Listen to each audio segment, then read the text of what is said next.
सर्वप्रथम अभिवादन स्वीकार करें उमाशंकर का। और हम बहुत बहुत स्वागत करते हैं आपका अपने YouTube चैनल मंथन पर। आज हम भारत के युग दृष्टा, भारत के पहले प्रधानमंत्री पंडित जवाहरलाल नेहरू के श्री चरणों में उन्हें शत शत वंदन करते हैं, शत शत नमन करते हैं, उन्हें प्रणाम निवेदित करते हैं। आज उनकी पुण्यतिथि है और इसलिए इस विशेष अवसर पर हम उनका संक्षिप्त जीवन परिचय के साथ आपके बीच में उपस्थित हैं। जैसा कि हम सब जानते होंगे, जवाहरलाल नेहरू का एक बहुत लंबा राजनीतिक जीवन रहा और कहा जा सकता है कि उन्होंने अपना संपूर्ण जीवन भारत की सेवा और भारत की राजनीति को दे दिया। 14 नवंबर 1889 ईस्वी को एक उच्च घराने का आशय यहाँ अभिप्राय है कि उस घराने से जिसके पास तमाम सुख सुविधाएं अर्थात संपत्ति थी, शक्ति थी, उस घर में इनका जन्म हुआ। इनका पालन पोषण भी बहुत लाड़ से, बहुत प्यार से, बहुत दुलार से हुआ। लाड़ प्यार दुलार से पालन पोषण होने के बाद इनको उच्च शिक्षा के लिए इंग्लैंड भेजा गया। लाजमी है, वो दौर था जब हर किसी का एक स्वप्न होता था बैरिस्टर बनने की, और बैरिस्ट्री की पढ़ाई करने के लिए इंग्लैंड पहुंचते हैं। फिर भारतीय राजनीति में महात्मा गांधी का आना होता है और महात्मा गांधी के आने के साथ 1920 ईस्वी के असहयोग आंदोलन में महात्मा गांधी के आह्वान पर बहुत सारे लोगों ने सरकारी नौकरियां छोड़ी थी, अपनी वकालत छोड़ी थी। और इसी कड़ी में जवाहरलाल नेहरू कब पीछे रहने वाले थे, उन्होंने भी अपनी वकालत छोड़ दी और शामिल हो गए भारतीय राजनीति में। उसके बाद क्या था, 1920 से लेकर के 27 मई 1964 तक दिन रात सांस सब कुछ उन्होंने उसे समर्पित कर दिया, देश को समर्पित कर दिया। उन्होंने खुद, उनका एक प्रसिद्ध वाक्य है जो हम सब जानते होंगे, आराम हराम है, और अपनी जिंदगी में कभी आराम के पल आने नहीं दिए।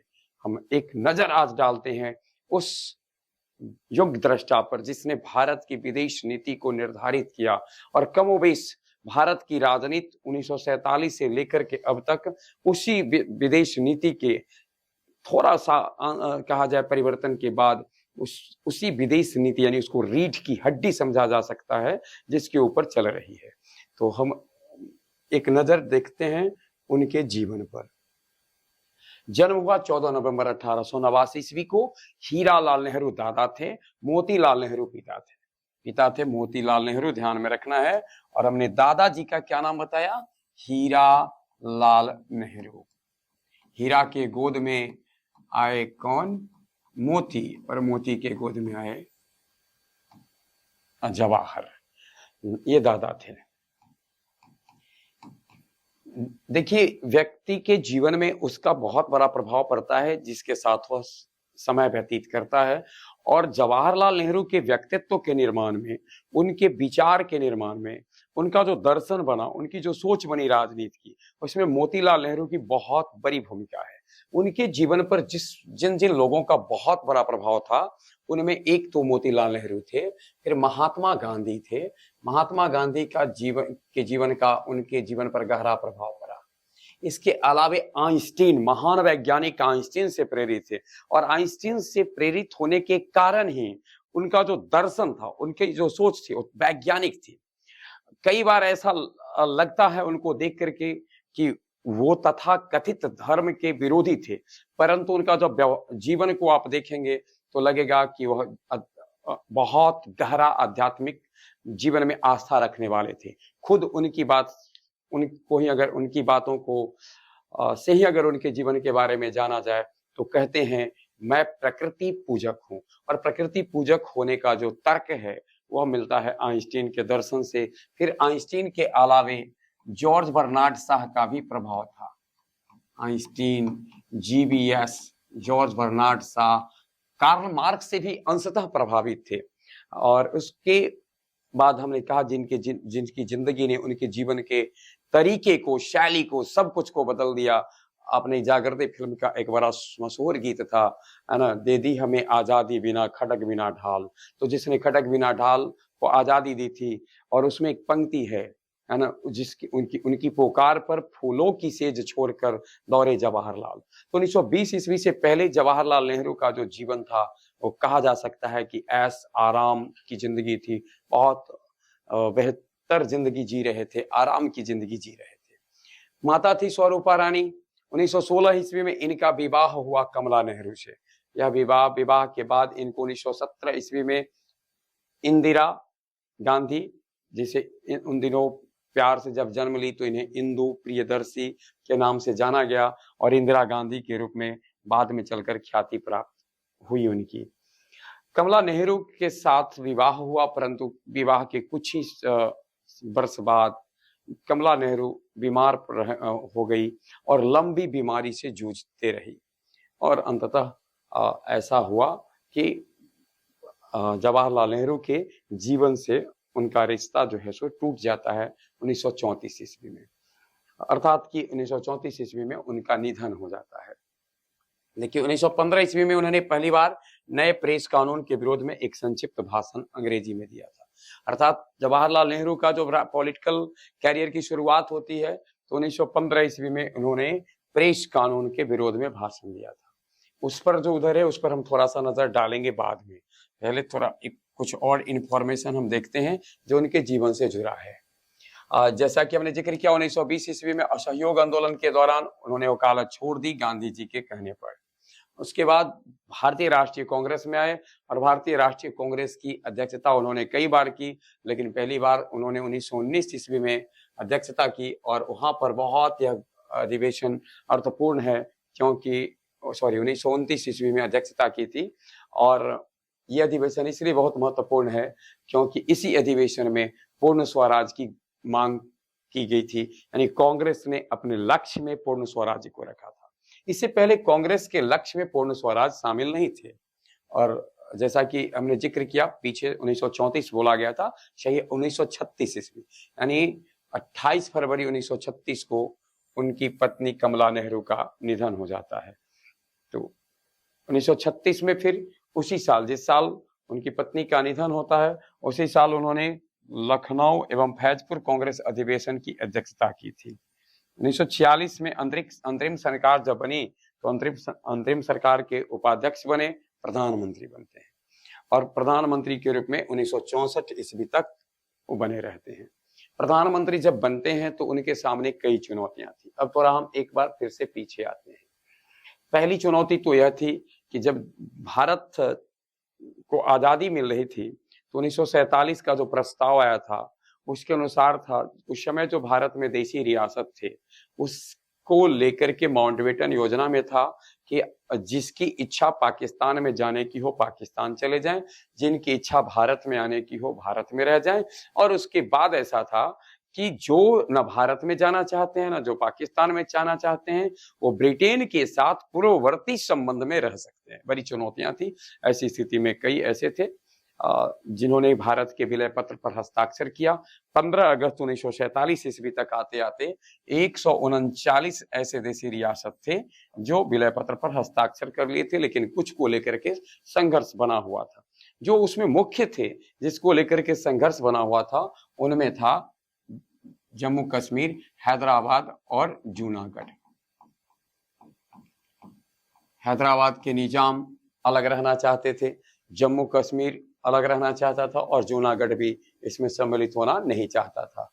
ऐसी परिस्थितियों में 26 अक्टूबर 1947 ईस्वी में ऐसा होता है कि पाकिस्तान के द्वारा जम्मू कश्मीर में पर हमला कर दिया जाता है।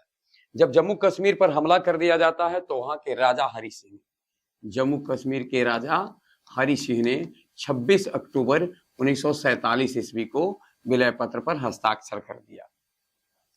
रह गई बात हैदराबाद की आम जनता भारत में भारतीय संघ का हिस्सा होना चाहती थी, यानी हैदराबाद की जो जनमानस है उसकी इच्छा है कि हम भारत संघ में सम्मिलित हों, लेकिन निजाम नहीं चाहता था।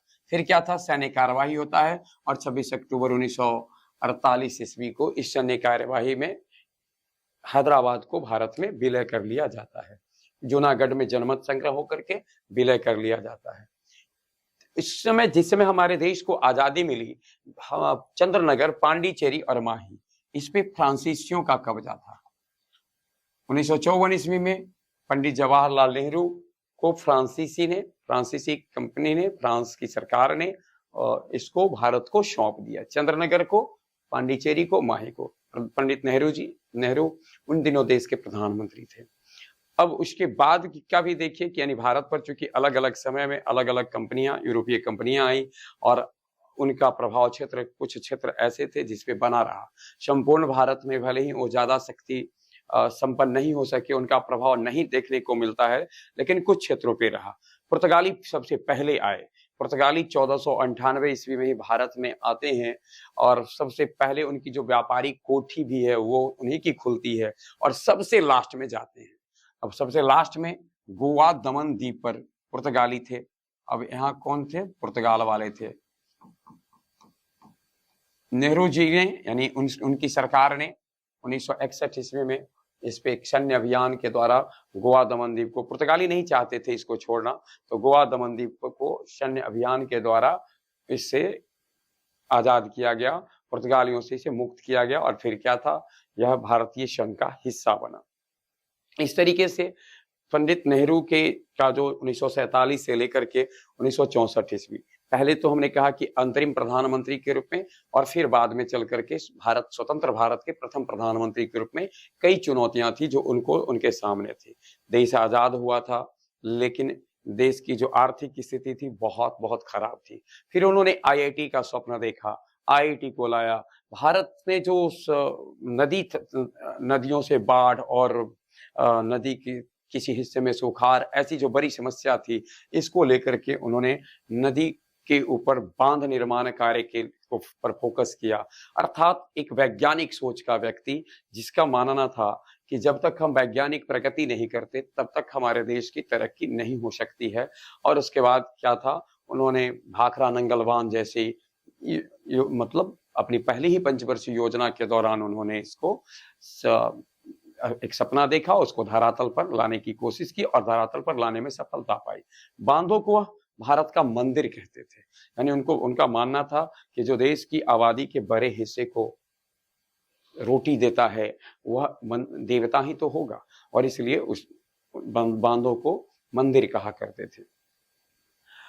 उनकी जो सोच थी, जिस समय हमारा देश आजाद हुआ था तो उस समय पूरी दुनिया में दो गुट बन चुके थे। एक गुट था पूंजीवादी गुट का, जिसका प्रमुख अमेरिका था, और दूसरा गुट था साम्यवादी गुट का, जिसका प्रमुख सोवियत रूस था। सोवियत यानी साम्यवाद की ओर बहुत बहुत रुझान नहीं था नेहरू का, यानी नेहरू जी साम्यवाद की ओर उनका विचार ही नहीं था साम्यवाद की ओर देखने का। दूसरी तरफ पूंजीवादी की जहां तक बात की जाएगी तो उसमें कई ऐसे देश थे जो उस गुट के थे, उन दिनों भी साम्राज्यवाद के समर्थक थे। अब ऐसी स्थिति में नेहरू जी ने सोचा कि दोनों से दूरी बनाए रखना आवश्यक है। उनका मानना था, जब उन्होंने 7 दिसंबर 1946 ईस्वी को अपने एक वक्तव्य में कहा था कि इन दोनों गुटों ने मिलकर दुनिया को 2-2 बार विश्व युद्ध की अग्नि में धकेला है, पूरी दुनिया को विश्व युद्ध के तपन में झुलसा दिया है। इसलिए इससे हट करके हमें तटस्थ रहकर अपने अस्तित्व को बनाए रखना होगा और एक प्रभुता संपन्न राष्ट्र के पास जो चाहिए उसे भारत को महसूस करना होगा। और इसलिए उन्होंने बीच की रणनीति अख्तियार की। बीच की रणनीति जब उन्होंने अख्तियार की तो इसी से उनकी ही सोच से एक नया विश्व को एक नई दिशा मिली, जिसका नाम दिया गया गुट निरपेक्ष आंदोलन। यानी गुट निरपेक्ष राष्ट्र निरपेक्षता के जनक कहे जाते हैं कौन? पंडित जवाहरलाल नेहरू। अब गुट निरपेक्षता के जनक नेहरू को उनको साथ किसका उन दिनों मिला? तो यूगोस्लाविया के थे,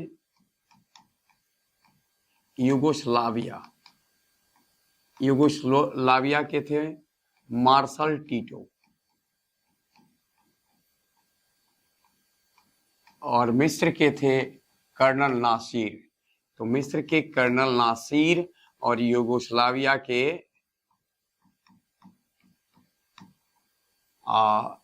मार्शल टीटो के साथ मिलकर के इन्होंने एक नया नया आंदोलन शुरू किया, उन दिनों नाम आंदोलन ही था, और इन्होंने एक आवाज दिया दुनिया के देशों को कि जो नए नए स्वतंत्रता जिनको मिली है, आए किसी गुट में न रहकर, बल्कि इस गुट के आपसी टकराहट से इस दुनिया को बचाने के लिए हम तटस्थ रहें, और इसके यानी शीत युद्ध की अग्नि में जो दुनिया को हराश हो रहा है, उससे हम दुनिया को बचाएं। उनके सामने जो प्रमुख स्वतंत्रता के बाद की जो समस्याएं हैं उसके बारे में जिक्र किया गया है कि लगभग 70% जो था वो सामंती भूमि थी। सामंत यानी कि जमींदार शाहूकारों के पास थे और बाकी के लोग भूमिहीन थे। अब नेहरू जी चाहते थे कि सामंत, जमींदार, साहूकार ये जमीन देश को दें, उनको दे, परंतु नेहरू की सोच यहाँ पर थोड़ा भिन्न थी। नेहरू उनसे सीधा लेना नहीं चाहते थे, वरन उनकी सोच थी कि हम उनको जो है सो बदले में जो है सो उनको एक क्या कहते हैं, हर्जाना देने की, यानी इस पक्ष में थे कि उनको वो बदले में अपनी जमीन दें और हम उनको एक हर्जाना की राशि दें। ऐसी सोच उनकी थी। इसके बाद एक चीज और था कि इनका जो सोच था वो समाजवादी था, परंतु समाजवादी सोच में कैसा समाजवाद के पक्षधर थे? लोकतांत्रिक समाजवाद के पक्षधर थे। भारत के जो पड़ोसी देश थे उसके साथ इन्होंने हर संभव संबंध को ठीक करने की कोशिश की, लेकिन इसको लेकर के थोड़ा सा कहा जा सकता है कि टकराहटें शुरू से ही रही है, अभी भी इस तरीके का रहा ही है, लेकिन टकराहट उन दिनों भी हुई थी। और नेहरू जी को यद्यपि पंचशील समझौता हुआ था भारत और चीन के बीच, लेकिन इसके बाद भी चीन ने भारत के साथ धोखाधड़ी किया। थोड़ा सा नजर डालते हैं। औद्योगिकरण ब्रिटिश शासन की समाप्ति तक राष्ट्रीय आय में, उस समय देख लीजिए, राष्ट्रीय आय अगर आपसे पूछा जाएगा कि उस समय राष्ट्रीय आय में कितना योगदान था उद्योगों का, तो मात्र 7.5% था। बाकी बच गया क्या? वो बाकी कृषि का ही योगदान था। और सबसे महत्वपूर्ण बात है वो देखिए, निर्धनता बहुत बड़े स्तर पर थी, और सबसे अंडरलाइन किया हुआ देखिए 80% जनसंख्या निरक्षर थी, उसको कोई अक्षर ज्ञान नहीं था। कितनी चुनौतियां रही होगी, आप कल्पना करें। फिर क्या था, आजादी के बाद पाकिस्तान में, बांग्लादेश के जो पूर्वी पाकिस्तान था, वहां से लोग भाग रहे थे, आ रहे थे कई जगहों पर। ऐसी शरणार्थी की समस्या थी, और ऐसी स्थिति में एक समस्या और पैदा हो जाती है।